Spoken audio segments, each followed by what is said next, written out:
Okay, so you need to set up your triple monitors because it's not displaying correctly. First thing you want to do, right click the desktop. You can do this on any screen and just select display settings. Ignore this fourth monitor, you should see monitors across here. Click identify, make sure they correspond to the right one from left to right. And then make sure your middle monitor is your main display. Click apply if you need to make that change. Then right click the desktop again and I'll do that again. Select show more options. Click in video control panel. On your resolution, of the three monitors that are your main monitors, just make sure that you select under PC 1920 by 1080, or if you have 1440 monitors, it would be 2560 by 1440. And just make sure the refresh rate is as high as it can go. If 240 or something that high is available, don't worry about necessarily being that high. You really just need to be above or 144 or above. If you have it at 185 or 240, one graphics card pushing three monitors sometimes becomes a little bit problematic, and it can't quite get the power from the power supply that it needs to maintain that. At least that's my theory. But you might get a screen blinking black for a couple of seconds. If so, just make sure just go a little bit lower on the refresh rate. 144 or higher is more than enough. When it's 60 hertz is when it's pretty bad. And make sure you're under the PC option here, because if you click up here on this one, you can see your refresh rate is maxed out, and you can't go any higher. And obviously that's just the speed at which the monitor is being sent signal picture from the graphics card. Not necessarily your in-game frames per second. That's how frequently the picture of the game is being sent out. But this is how quickly the picture is being sent out from the graphics card to the monitor. So anyway, 144 or higher is enough. No, I don't want to change things. And then in your iRacing, use the UI. If you're still using the monitor, the website, this is a great opportunity to switch to the UI. Up here on display mode, just make sure that's selected as monitor. And then we'll go bottom left corner, settings, interface, and then run graphics config. And this will reset your graphics and whatever you've tried before. Auto configure is good. Here it's just looking at your system, what components you've got, and it's kind of just picking out the right balance for everything in a performance manner as well. Make sure you select run in window and border. And don't worry about selecting full screen at that point, because we're going to create it as a borderless window ultimately, so it will be full screen. We just don't want to be in full screen mode in iRacing because the monitor alignment doesn't work that way.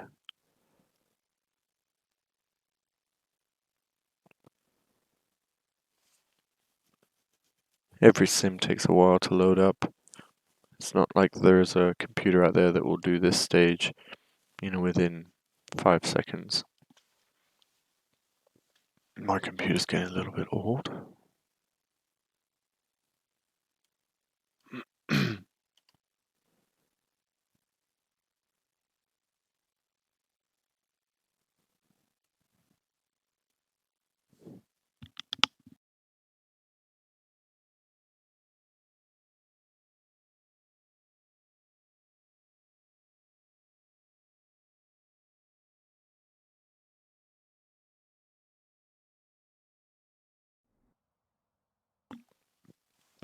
Once the session loads up, you'll notice it's just on the center screen, but on the right edge, you'll see there's the ability there to grab the side and drag it out. And so I'm going to do that, dragging it all the way out over my right screen, And don't worry about getting right to the very edge to fill the screen. We'll do that later. And then grab the left, drag that all the way to the left. So now on your sim with 3 monitors, it should look pretty much like full screen now. We'll go to options, graphics, and disable the border because we don't need that anymore. Ignore full screen there because that's not what we're doing. If you don't have VR, we don't need to enable SPS. Don't worry about alignment here or reflex. Reflex is some NVIDIA software. It's supposed to boost the graphics card's functionality, but anything NVIDIA software I stay away from. It's very glitchy. So click monitors.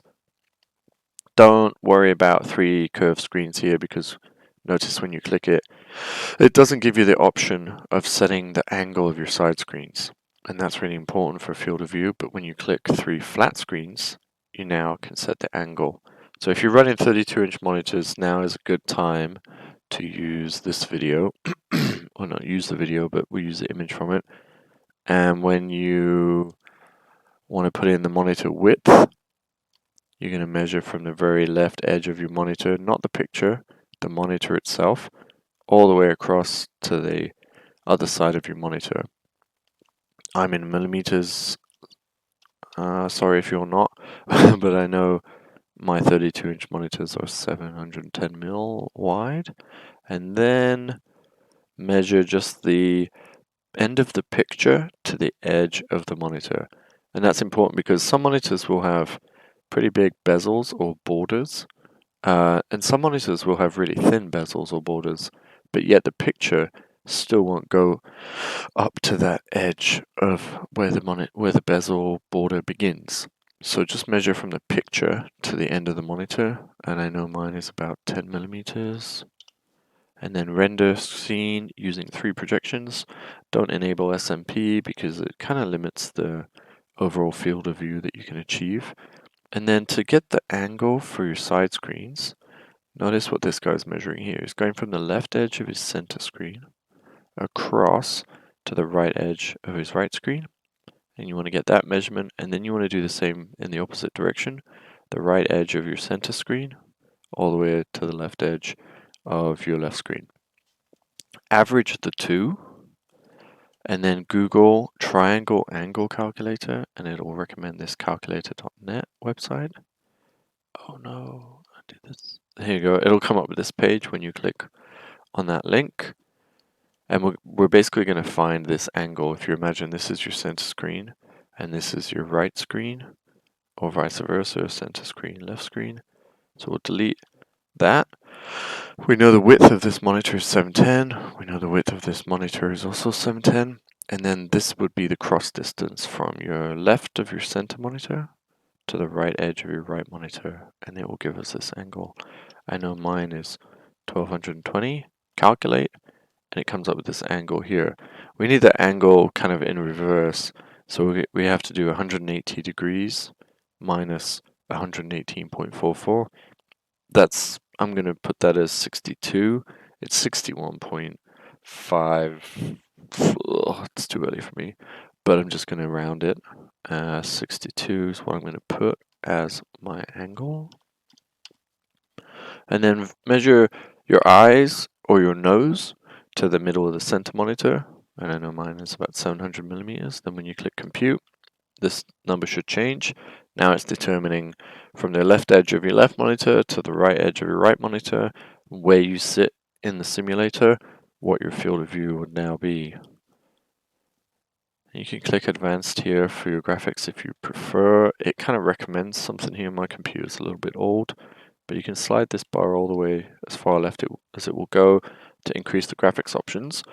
And then what I do is I limit my frame rate down to 84 because with the high refresh rate on the monitors, and I still find that 84 frames a second, which looks low, is still a really smooth picture, and that's all you're looking for. You just don't want any stutters. Setting the frame rate down to 84 instead of, I don't know, 144 if you try to match with your frame rate or your hertz of your monitors. All the higher number does is it just taxes your graphics card and your CPU more.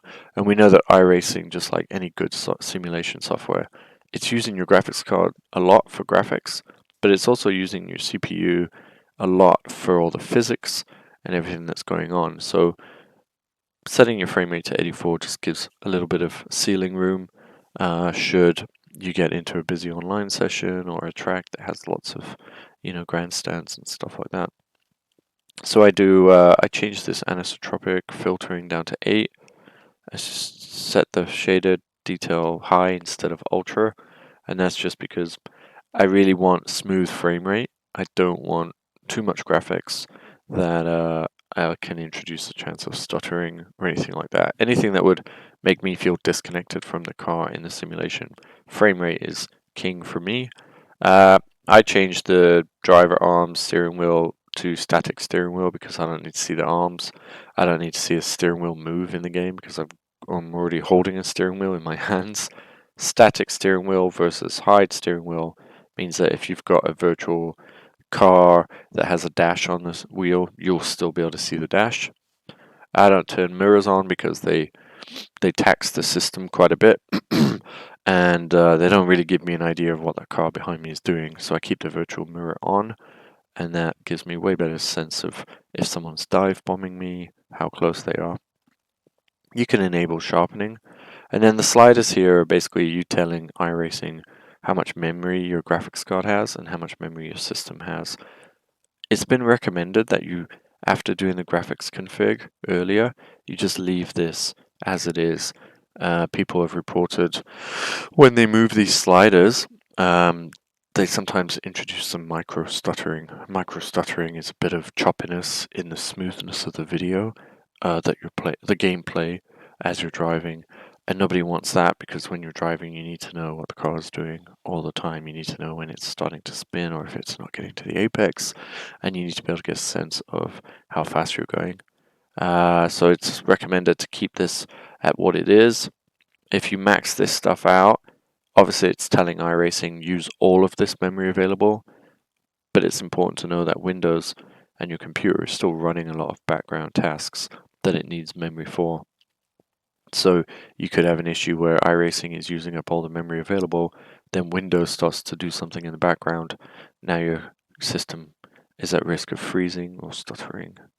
So we've disabled the border, we've set the graphics, we've set the monitors, and now you still shouldn't have a perfectly full screen because we didn't really push the border out to the edges, and that's good because then what we're going to do is hit your start menu on your keyboard, bottom left corner, and there's File Explorer right there, but if you don't see it, just type File and you'll see File Explorer recommended. We'll click Documents, iRacing, and notice the app.ini file, a few little graphics, options to check here. Every paragraph here has a title, so we're going to just check a couple of things. I'm just going to check a couple of things. Under miscellaneous, if you're using telemetry output to Motec or something like that, make sure auto log disk is enabled, and enabled is 1. 0 would be disabled. I just make sure this stuff is on, and then that way I'm recording data from Motec. If you change anything here and you mess up the structure, or add a number that isn't recognized, so any number different to 1 or 0 would potentially not be recognized by the system, and when iRacing loads up, looks at this file, gets confused, it might cause something to crash or not work reliably. Another thing I do is find in the replay section, make sure pause replay on exit is 1, so it's enabled. That just means whenever you get out of the car after wrecking, you don't then have to watch a replay of yourself doing it. It's just paused all the time. And then scroll down to view. And these 3 options here are pretty important. It's 0.3 is a percentage, so it's really 30%. 1 would be 100%, and it's just referencing the percentage to allow the driver's head to stay level with the horizon when the car tilts, so when it rolls sideways in corners, and the percent to allow the driver's head to stay level with the horizon when the car pitches, so when you brake or accelerate. and the percent to allow the driver's head to wobble when going over bumps. All this stuff really means is to feel like you're in the simulation, to feel the car moving around, to feel yourself going uphill or downhill. Do you want either the universe through the windshield to move as it would in real life, or do you want the universe and the horizon to stay steady in the picture and have the cockpit of the car move to give you that sensation of uphill, downhill, roll, tilt? The reason why this is important is the more the horizon and the universe moves around, the more prone you might be to motion sickness. Obviously, because you're so focused on your three screens as you're driving, and the universe there is now moving around a bunch, but your inner ear is not reporting any movement. And so that kind of conflict with any simulation, just like VR, the inner brain conflict can induce nausea. And that's because, your brain thinks you're drunk or you might be poisoned or something. And that's why what it's relaying is, what it's getting is confusing feedback from your senses.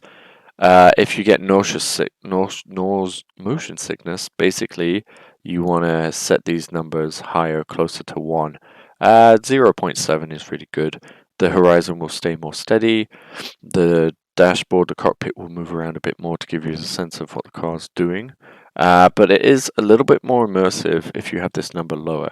So you can set this at 0.3 or 0.2 for all of these, and the universe will move more, the horizon will move more. But you might feel a bit sick if you do raise this number back up. And then just hit save. When you're done, close that out. Then scroll down to render a DX11 monitor. Some of the files will be called VR or Oculus or something like that. Make sure you double click the monitor one because we are in monitor mode. And this is where we're going to neaten up the picture. So scroll to display section, and windowed mode is what we're in. So this is where you can see it's basically saying, where do I start drawing the picture in terms of pixels, and how wide is it, this picture that you're driving in, how high is it? And you can see, because I'm using 1080 monitors, the height of the picture is 1080 using all the pixels. The width is 5728, but I know 3 monitors wide would be 1920 pixels, which is HD, 1080 HD, 1920 times 3 for 3 monitors. So I know this number really needs to be 5760. If you're using 1440 monitors at this point, you would really put in 7680 because 1440 monitors are a resolution of 2560 wide and 1440 high. So you would put 7680, windowed height you would put 1440, and then windowed X position is saying, where do I start drawing the image from? Because our center monitor is our main monitor, it's drawing the image left, starting at the left of the center monitor. So minus 1920 is basically saying start drawing the image another monitor back to the left, which is my left monitor. So it's starting the drawing at the top, which is 0 pixel, and all the way a monitor's width left. And then, so all these numbers, just make sure that they're, divisibles of 1920 or 1080 if you're on that 1080, 1920 monitor. If you're on a 1440, you would obviously put the other numbers. Save that. And that basically is now a borderless windowed mode, but it's full screen as we perceive it. So now when you click test drive and wait eternity for it to load up, it will now appear to be full screen.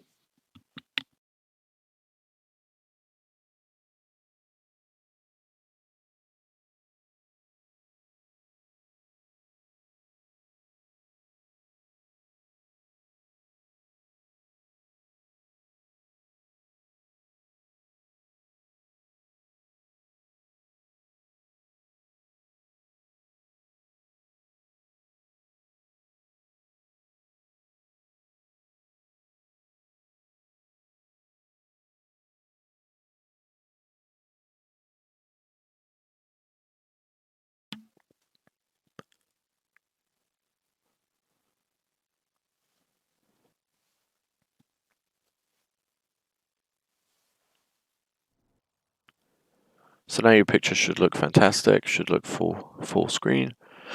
And then when you jump in the car, the last setting you want to change is on your black box here. You can use these yellow arrows, scroll across to graphics options, and horizon. Shift horizon is the last option we're going to need to adjust. When you click it to adjust it, you'll notice a red bar appears. This red bar has to be horizontal with your eye as you sit in the sim. It might be a plus number initially, so it'll be really high up, and you would just bring it down until your eye feels pretty horizontal with that. And then don't worry about your cockpit when you do that, because driver height is your cockpit. And then you're good to go, setting the cockpit. When you jump in different cars, these bottom two options will need changing.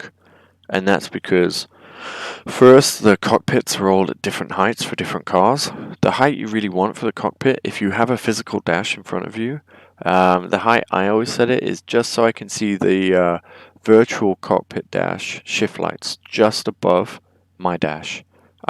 We have shift lights on our wheel too, but that usually is a good height for me. Sometimes you have to go a bit lower with the dash, just because like this Lamborghini, the cockpit's quite high, and I like to see the road. And then when you jump in different cars, the force feedback is going to be different because you're using a direct drive wheel that's capable of being extremely heavy.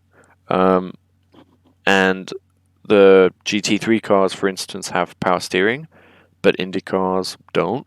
So that wheel, when you jump in an Indy car, is going to get really heavy if you've previously been in a GT3. So just adjust force feedback strength here. Don't need to change it in options. And of course, if you have controls mapped to your wheel to adjust your black boxes, you can just scroll down here and then twist the button to change your force feedback while you drive. Because you're really just looking for something that's like reasonably heavy that you feel immersed, but you're not trying to, develop tennis elbow by having, the force feedback too high. Trust me, tennis elbow is not fun. If you're using direct drive, you probably get really developed forearm muscles anyway. You just want this to be a reasonable weight that you can feel immersed without wearing yourself out. As far as strength training goes for racing, in real life, that's better done in the gym rather than on a simulator, because you're going to map way more miles and laps in a simulator than you would in real life. So you can really quite, sometimes just wear your body out. And so that's it. I'm just going to move my black box away because I have it on another screen. And you're good to go now. Thanks very much.